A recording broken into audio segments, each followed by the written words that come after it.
todos tenemos emociones. Claro. Y hoy vamos a descubrir cómo autogestionar nuestras propias emociones. Entonces, la emoción, para que la gente nos entienda, es una reacción inconsciente, automática, a una, vamos a decir, a una situación o estímulo que puede ser externo o interno. O sea, externo de algo que pasa, que nos impacta. Bueno, cuando recibimos la noticia de la pandemia, de lo que estaba pasando en el mundo, eso causó muchas emociones que todavía la gente está tratando de organizar. Entonces, y eso fue un estímulo externo. Un estímulo interno es cuando empezamos a algo que sentimos, a darle fuerza a ese sentimiento o pensamiento, como hablamos ahorita, y entonces provoca una emoción específica. Ahora, la diferencia entre una emoción y un sentimiento es que la emoción es una respuesta inmediata, transitoria, y que busca realmente movernos a una acción para resolver alguna situación que ahorita la vamos a explicar. Y de hecho, la palabra emoción viene de una palabra en latín que significa movere, que se traduce como mover hacia o mover desde, y viene también de una palabra en inglés que es in motion, en movimiento. Entonces, el objetivo de las emociones, hay dos objetivos. Es movernos. O sea, la primera es, Nancy, darnos una información sobre nosotros mismos. La emoción quiere decirnos algo sobre nosotros mismos que no estamos escuchando o poniéndole atención. Y la segunda, que hagamos algo al respecto. O sea, que no solo nos ayuda la emoción a darnos cuenta de que algo no está pasando, sino que también nos lleva a, o deberíamos nosotros tratar de hacer algo al respecto con esa emoción. Claro, de hecho ese es el objetivo, movernos de un lugar a otro. Tú sabías, Nancy, que de hecho la palabra éxito viene de exit, de salir. O sea, es salir de una condición a otra mejor. Entonces, la emoción nos ayuda. Por eso es que cuando se habla de motivar, que también viene de motivar, que también tiene que ver con hacer mover, o sea, está relacionada con la palabra emoción, significa usar esas emociones para llevarnos hacia los logros deseados o para sacarnos de la zona de confort o del lugar donde estamos estancados para poder entonces tener el éxito, o sea, salir de una condición a otra mejor. Ahora, el sentimiento, Nancy, es la suma de la emoción con el pensamiento. O sea, la emoción generalmente es inconsciente, pero cuando la hacemos consciente, a medida que se va haciendo más consciente, se va transformando en un sentimiento.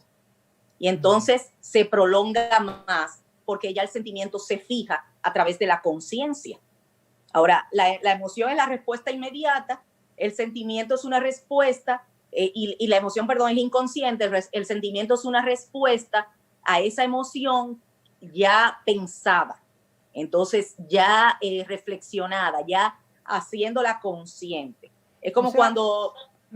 Pon tu ejemplo. No, como cuando tú tienes, por ejemplo, cuando los jóvenes se enamoran, que al principio no se dan cuenta, porque todavía es una emoción muy nueva. O sea, muy nueva para ellos. Entonces, esa emoción, pues, implica un sentimiento que ellos todavía no dominan. Cuando ellos se dan cuenta de esa emoción, entonces se transforma en sentimiento. Entonces, esa es la diferencia entre la emoción y el sentimiento. Y muchas veces tú estás enamorado y tienes tanto miedo a enamorarte que dices que no, que yo no estoy enamorada. Entra como en una negación de la emoción. Así es. No, entonces, yo no estoy enamorada. No, él me cae bien, pero no. Porque sienten la emoción, exacto, y se impactan cuando llega, ¿verdad? La persona con la que se sienten atraídas y sienten esas, sobre todo en la juventud, ¿verdad? Esas hormonas revolteadas. Revolteadas, ¿verdad?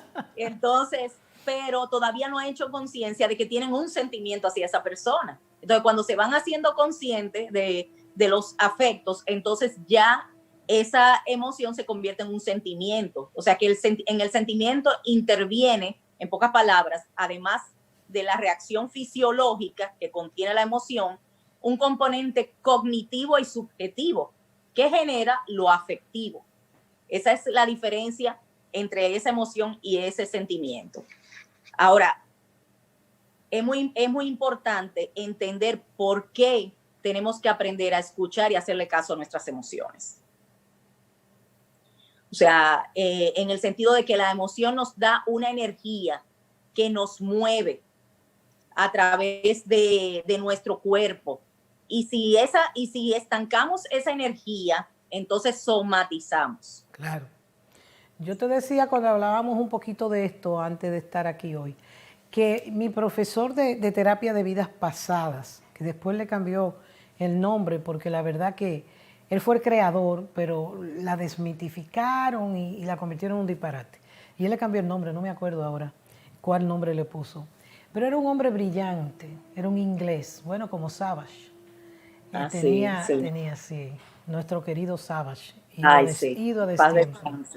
Entonces, sí. ¿Qué pasa? Que él decía que toda emoción que tú no la asumes y quizá hasta la expresas hablándola, se consume y se congela en el cuerpo, produciendo una enfermedad. Así mismo es, Nancy. O sea, de hecho, las somatizaciones son emociones, como tú dices, estancadas, no resueltas. Que a diferencia, que hay que aclarar la diferencia entre hipocondríaco, ¿verdad? Y somatizar. O sea, una persona hipocondríaca es la que imagina una enfermedad y se la cree. Sí. Pero cuando una persona somatiza, se enferma de verdad por razones emocionales no resueltas. Claro. Incluso hay cánceres que tienen que ver con esos resentimientos, esos dolores emocionales no resueltos. Sí, el cáncer tiene mucho que ver con rabia tragada. Exactamente, y dolor emocional. Todo lo que siento, el dolor, la rabia, y ahí viene el cáncer. Es. Porque es que ya sabemos que el cuerpo y la mente son uno. Eso de creer que la mente es así, el cuerpo es así, y si esto es biológico y si no es biológico, todos los estudios dicen que incluso la mente puede cambiar hasta tus cromosomas, tu ADN, todo. Así mismo es, y por eso es que está tan ligado, y por eso hoy en día lo del PNL, Nancy, que hablábamos hace un rato, y lo de la programación neurolingüística, o sea, donde nuestro cerebro y cómo hablamos, cómo nos tratamos, pues tiene mucho que ver en cómo también nos automotivamos o cómo desarrollamos unas creencias que nos limitan y que nos autosabotean, o cómo trabajamos esas creencias limitantes desarrollando lo que son creencias potenciadoras, o sea, aquellas que nos dan la energía para continuar adelante. Claro, ahora, bueno, no podemos dejar nuestra mente hacer lo que le da la gana, nosotros tenemos que dominar a la mente. Yo, por ejemplo, cuando esta mañana me levanté y no sé qué me vino a la mente, era como un problema que tenía pensado, que eran varios que tenía que resolver en la oficina. Y yo dije, vaya manera de levantarte. Yo misma me dije, saca problemas, vamos a darle gracias a Dios por un día más. Exacto, es el diálogo interno. Que nos ha dado, exacto. Y nada, positiva, todo se va a resolver, todo para adelante. Porque es que tu misma mente te controla, si tú no controlas tus pensamientos, y tus pensamientos son importantes. Bueno, como decía Henry Ford, si piensas que puedes, estás en lo cierto, y si piensas que no, también. O sea, que de alguna manera ese pensamiento rige nuestras creencias y por ende nuestro comportamiento.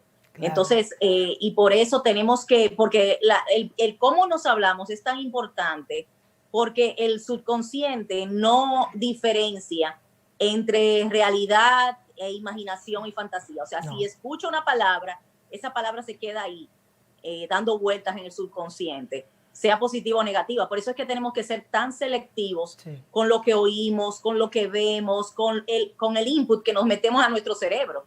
O sea, qué es lo que estamos, así como con la alimentación, ¿verdad? La nutrición física, así también la nutrición emocional, la nutrición mental, espiritual.